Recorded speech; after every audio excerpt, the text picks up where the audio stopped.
Hello, good morning छात्रों। RK PG science college Kalwad Jaipur की online classes में आपका स्वागत है बच्चों। जैसा कि हमने पिछले वीडियोस में आपको आपकी जो बुक है सेकंड, जैसे कि बीए फर्स्ट ईयर द्वितीय प्रश्न पत्र की बुक है कहानी चयन का नाम से, उसमें साथियों 9 कहानियाँ थी। उनके सभी क्वेश्चन, मोस्ट इम्पोर्टेंट सारे क्वेश्चन आपको पिछले वीडियोज में कंप्लीट करवा दिए गए हैं, जो आपको देखने को मिल जाएंगे। और अब हम दूसरी बुक का नाम लेते हैं। कौन सी दूसरी बुक है आपकी? हिंदी साहित्य की पुस्तक का नाम है गद्य की विधाएं। गद्य की विधाएं नाम है पुस्तक का। तो इस पुस्तक में साथियों पहले क्या था, आपको स्पष्ट कर दूं, ये गद्य की विधाएं जो है इसमें 5 पैराग्राफ थे, आपके 5 पार्ट थे टोटल।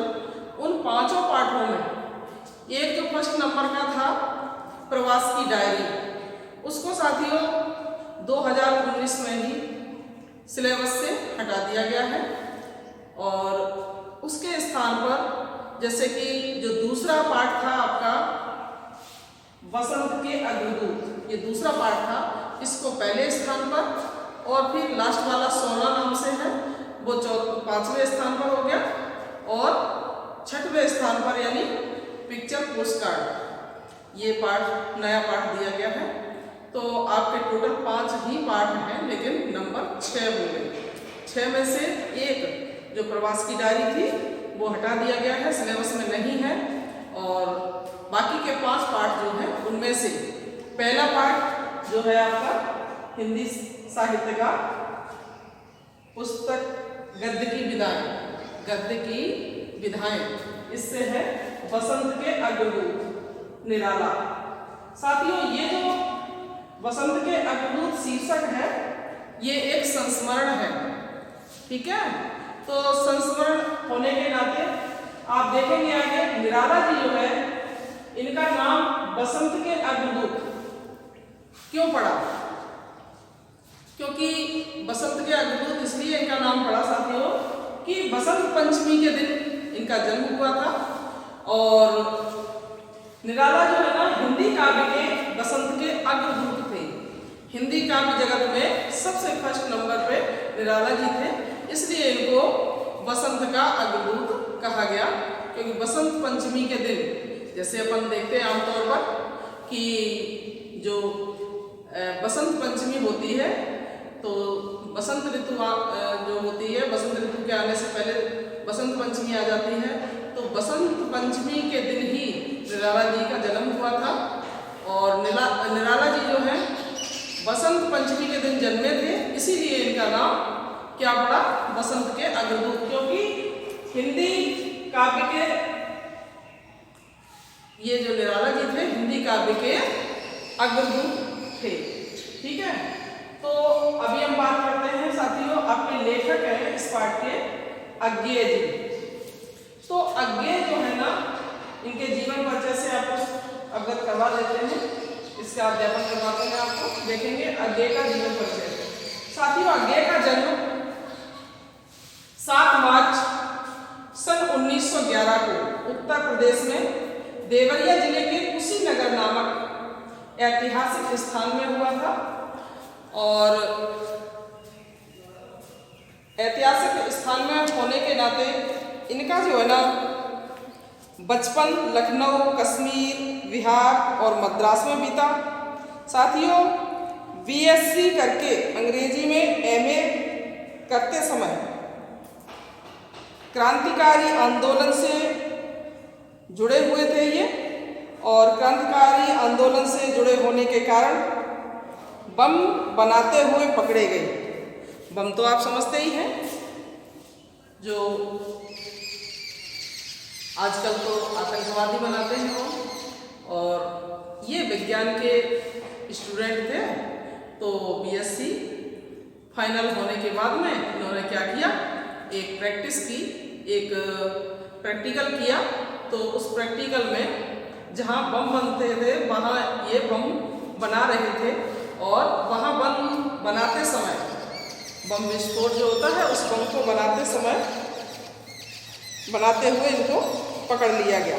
पुलिस ने इनको पकड़ लिया और वहाँ से ये फरार हो गए, पकड़े गए और वहाँ से फरार हो गए। तो साथियों सन 1930 के अंत में इनको पकड़ लिया गया।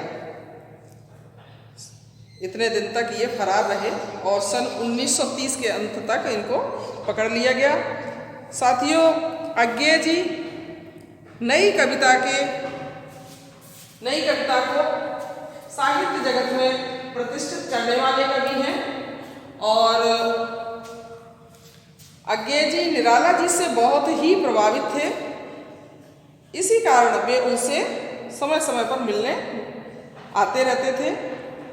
तो ये था इनका जीवन परिचय अज्ञे जी का। अब हम ले चलेंगे आपको आगे। तो साथियों जैसे कि आगे इस पाठ से संबंधित आपका पहला प्रश्न कौन सा है देखेंगे आप आगे। अभी आपको ले चलते हैं प्रश्न की ओर। बच्चों पहला प्रश्न आपका है, वसंत के अग्रदूत शीर्षक संस्मरण में अज्ञे जी ने निराला की किन विशेषताओं की ओर संकेत किया है, स्पष्ट कीजिए। आपको पूछा जा रहा है प्रश्न में कि अज्ञे जी ने निराला जी की किन विशेषताओं की ओर संकेत किया है, स्पष्ट कीजिए। यानी निराला जी की विशेषताएं पूछी गई हैं। निराला जी का पूरा नाम है सूर्यकांत त्रिपाठी निराला, आपने पहले भी सुना होगा। तो साथियों देखेंगे आप आगे उत्तर में सामान्य विवेचन। पहले हम आपको सामान्य विवेचन से अवगत करवा देते हैं, फिर आगे बढ़ते हैं। देखेंगे सामान्य विवेचन में साथियों वसंत के अग्रदूत शीर्षक संस्मरण जो है, इसमें अज्ञे द्वारा निराला जी के संबंध में लिखा गया है और अज्ञे जी निराला जी से बहुत ही प्रभावित थे। इसी कारण से वे उनसे मिलने समय समय पर उनके यहाँ आते थे। साथियों क्योंकि उनके मन में, किसके मन में, अज्ञे जी के मन में निराला जी के संबंध में जानने की ललक समाई हुई थी। वो जानना चाहते थे कि आखिर निराला जी में ऐसी कौन सी विशेषताएं हैं जिनके कारण हर व्यक्ति उनसे मिलना चाहता है। तो आगे बात करते हैं आपको निराला जी की चारित्रिक विशेषताएं। पॉइंट आपको दिया गया है निराला जी की चारित्रिक विशेषताएं, इस पर बात करते हैं। तो बच्चों आगे देखेंगे, इसमें अज्ञे जी ने निराला को वसंत का अग्रदूत कहकर गहरा संकेत दिया है। वे यह कहना चाहते हैं कि वसंत पंचमी के दिन जन्मे निराला की दृष्टि में वसंत का विशेष महत्व था और इस संस्मरण में अज्ञे जी ने निराला जी की जिन विशेषताओं का जिक्र किया है, साथियों वो शीर्षकों के माध्यम से उनको समझा जा सकता है। तो पहला पॉइंट उसमें से है आपका पारखी दृष्टि। पहला पॉइंट है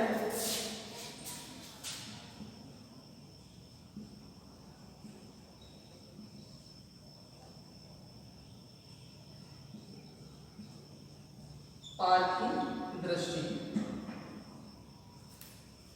किसकी है पारखी दृष्टि? निराला जी की, क्योंकि विशेषता निराला जी की बतानी है तो उसी की बात हो रही है। बच्चों निराला जी के पास पारखी दृष्टि थी। वे हर आगंतुक को बड़े ध्यान से देखते थे और उसके विषय में अपनी राय बना लेते थे। इस प्रकार की राय बनाने में वे किसी पूर्वाग्रह से ग्रसित नहीं होते थे, अपितु अपने द्वारा जांच पड़ताल किए जाने पर ही अपना निष्कर्ष निकालते थे। अज्ञे जी जब उनसे मिलने गए तब उन्होंने उनके संबंध में अपनी पारखी दृष्टि से जांच पड़ताल करके यह निष्कर्ष निकाला था बच्चों कि स्वस्थ शरीर में ही स्वस्थ मस्तिष्क निवास करता है। यह निष्कर्ष उन्होंने अज्ञे जी के स्वस्थ होने के आधार पर निकाला था। अज्ञे जी को देखा ये पूर्ण रूप से मानसिक और शारीरिक रूप से स्वस्थ हैं, तो अपना विचार उन्होंने प्रकट कर दिया, निष्कर्ष निकाल लिया उनको देखते ही कि स्वस्थ शरीर में ही स्वस्थ मस्तिष्क निवास करता है।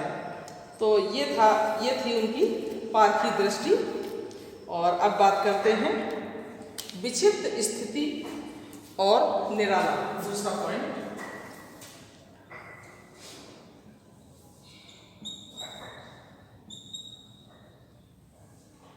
विक्षिप्त स्थिति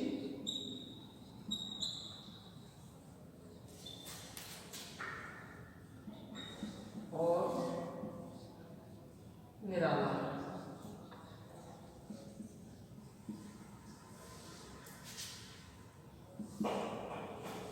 उनकी स्थिति विक्षिप्त किस प्रकार थी देखेंगे आप आगे।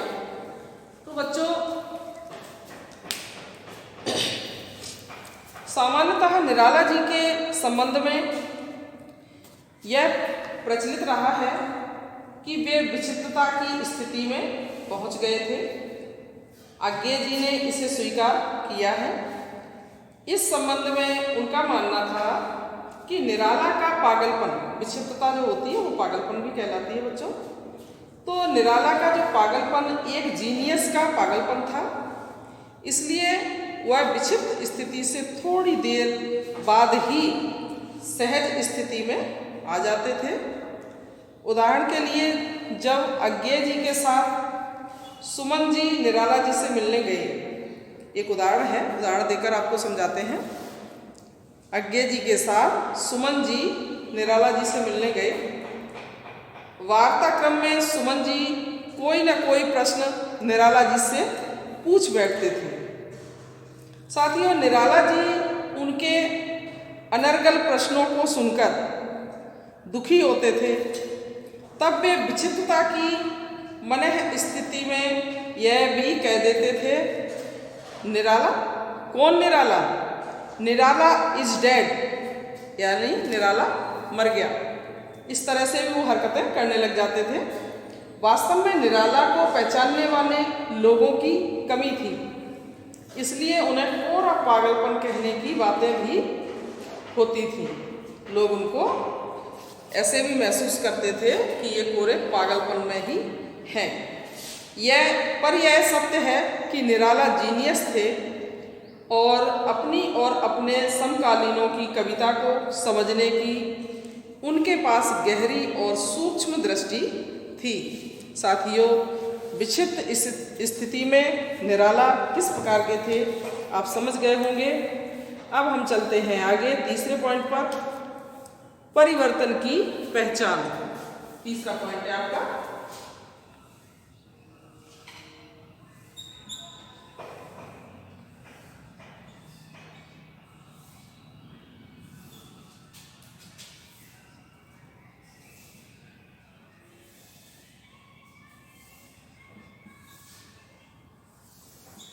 परिवर्तन की पहचान। क्या है परिवर्तन की पहचान, देखेंगे आगे। साथियों, निराला के चरित्र की सबसे महत्वपूर्ण विशेषता यह थी कि उन्हें परिवर्तन की पहचान थी। इसलिए उस समय हिंदी काव्य में होते जा रहे परिवर्तनों को वे भली भांति पहचानते थे। इसी दृष्टि से उन्होंने आज्ञे से कहा था कि तुम जो लिख रहे हो वह मैंने सब पढ़ा है।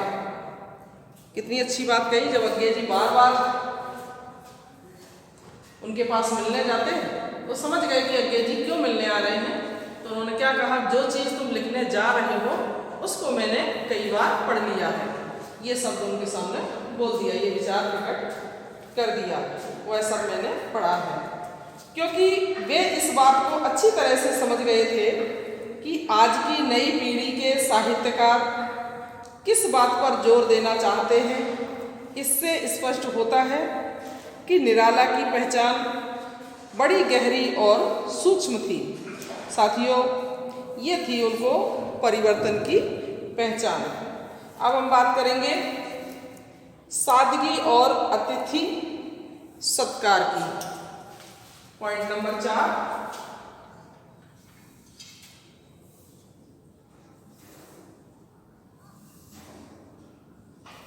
सादगी और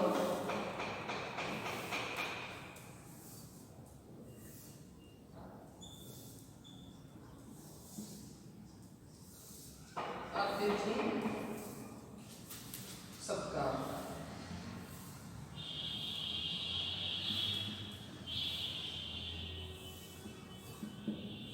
तो बच्चों, अतिथि को तो आप जानते ही हैं, जो बिना तिथि के अचानक बिना बताए जो आ जाए उसको अतिथि बोलते हैं। तो आप आगे देखेंगे कि ये किस प्रकार से सादगी अपनाए हुए थे और अतिथि सत्कार करने में किस प्रकार से अग्रणी थे। तो बच्चों, अज्ञेय जी ने बतलाया है कि निराला जी के व्यक्तित्व और स्वभाव में विशेषता के रूप में सादगी छिपी हुई थी। वे घर में अपना स्वयं खाना बनाते थे और प्रायः कॉपी अर्थात लंगोटी धारण किए रहते थे। बच्चों, इसके साथ ही उनके मन में अतिथि सत्कार की भावना प्रगाढ़ रूप से समाई हुई थी। उदाहरण के लिए देखेंगे आप, जब अज्ञेय और सुमन उनके घर पहुंचे तब उन्होंने अतिथि सत्कार की दृष्टि से अपने लिए बनाई बाटी और कटहल की भुजिया लाकर उन्हें परोस दी। इससे उनकी सादगी और अतिथि सत्कार की प्रवृत्ति स्वतः स्पष्ट हो जाती है। बच्चों, तो इस प्रकार ये सादगी और अतिथि सत्कार करने में भी अग्रणी थे, उस भावना से भी भरे हुए थे। अतिथि यानी मेहमान का सत्कार भी बहुत अच्छे से करते थे। अब देखेंगे आप पांचवा पॉइंट, मनमौजी स्वभाव। पांचवें पॉइंट में आएंगे आप।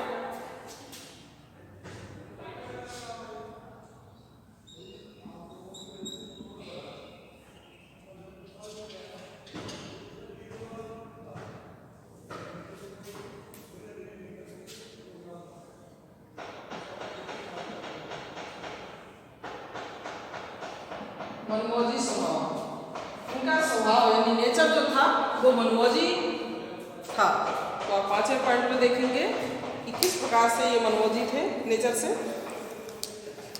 निराला का स्वभाव मनमौजी था बच्चों।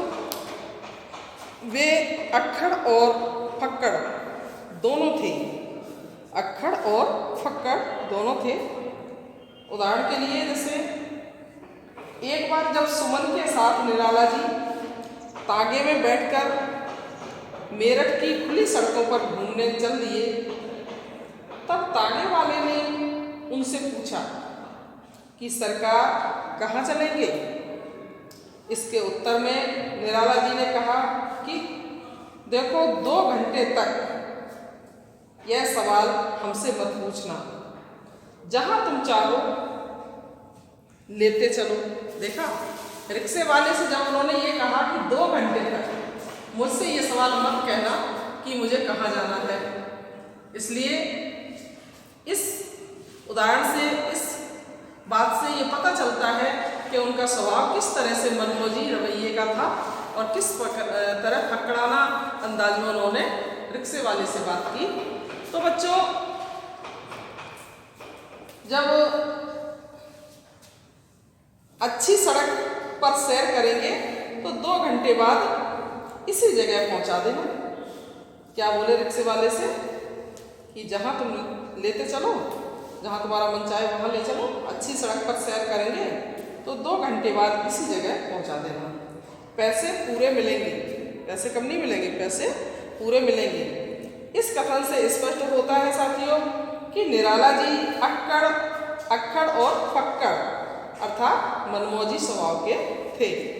तो अब आप समझ गए होंगे कि इनका स्वभाव किस प्रकार से मनमौजी था।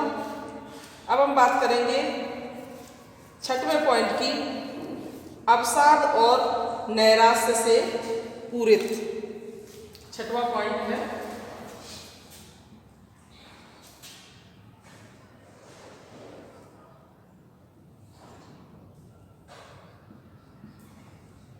अवसाद और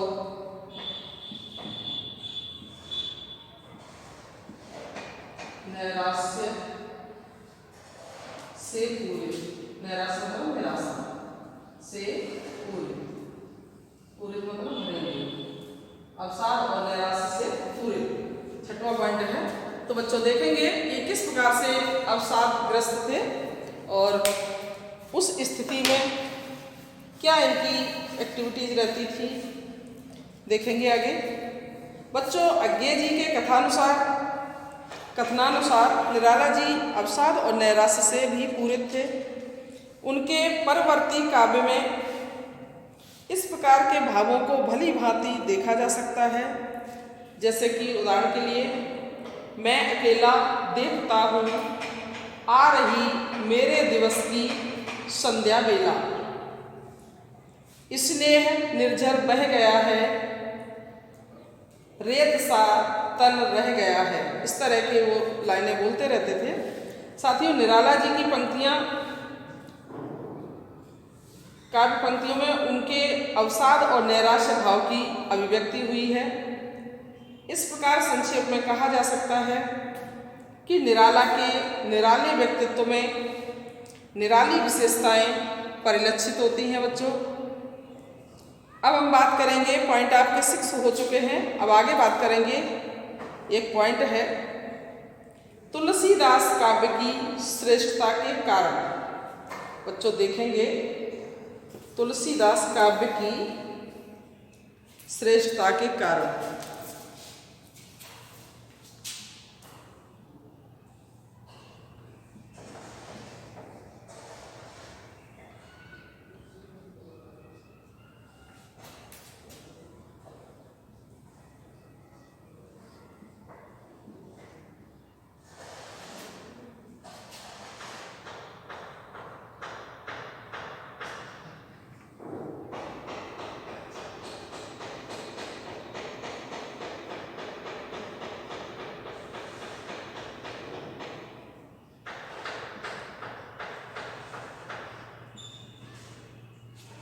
तुलसीदास काव्य की श्रेष्ठता के कारण क्या कारण थे तुलसीदास के काव्य की श्रेष्ठता के, देखेंगे आगे।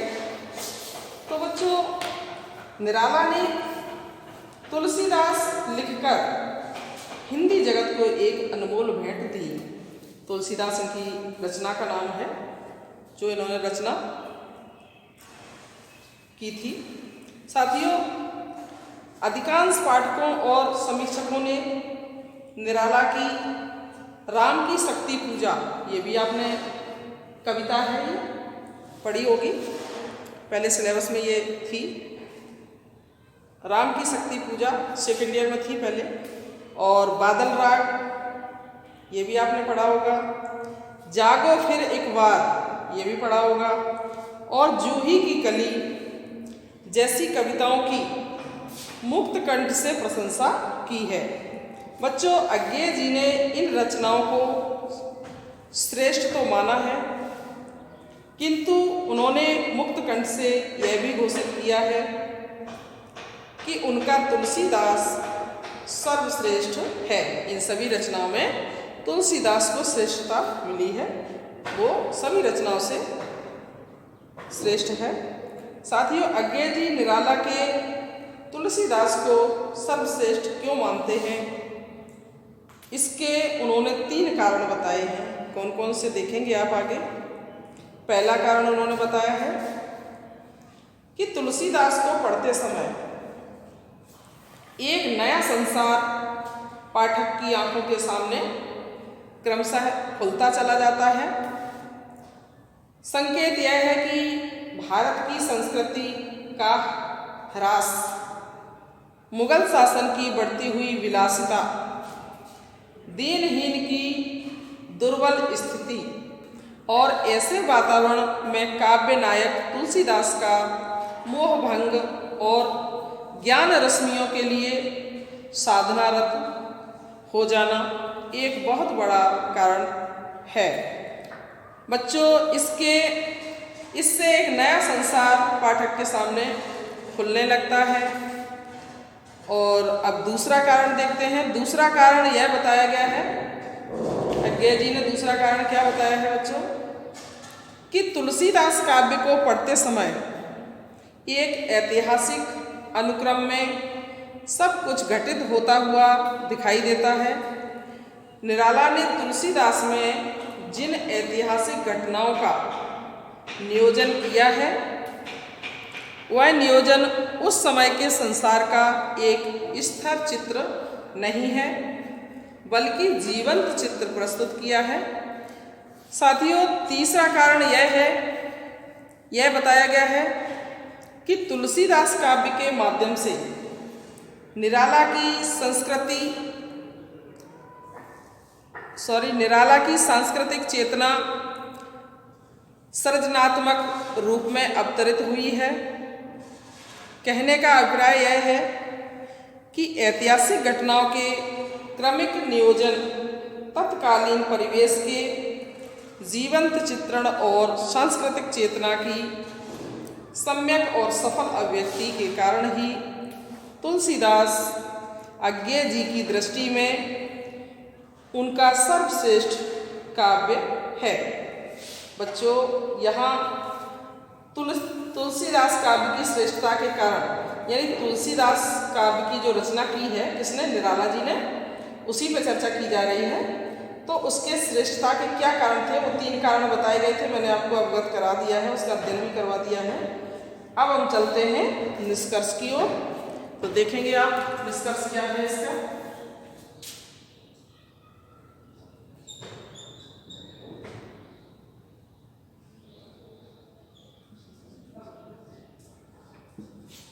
निष्कर्ष में देखेंगे बच्चों, संस्मरण के आधार पर सभी पॉइंटों को क्लियर किया गया। अब आगे निष्कर्ष की बात करते हैं। बच्चों, उपर्युक्त विवेचन के आधार पर हम ये कह सकते हैं कि अज्ञेय जी ने वसंत का अग्रदूत शीर्षक संस्मरणात्मक लेख में निराला जी के स्वभाव, उनके व्यक्तित्व और उनके कृतित्व में समय समय पर आए परिवर्तन की ओर संकेत करते हुए उनकी विशिष्टताओं को पूरी मार्मिकता के साथ रेखांकित किया है। और संपूर्ण संस्मरणात्मक लेख न केवल निराला के व्यक्तित्व और स्वभाव की अभिव्यक्ति देने वाला है, बल्कि उनके काव्य की स्थितियों, निराला के काव्य विषयक ज्ञान और उनकी सूक्ष्म पकड़ को भी सामने ले आता है। ये था साथियों आपका प्रश्न का निष्कर्ष। अब हम चलते हैं आगे आप देखेंगे दूसरे प्रश्न की ओर आपको ले चलते हैं। इसी पाठ का दूसरा प्रश्न, बसंत के अग्रदूत।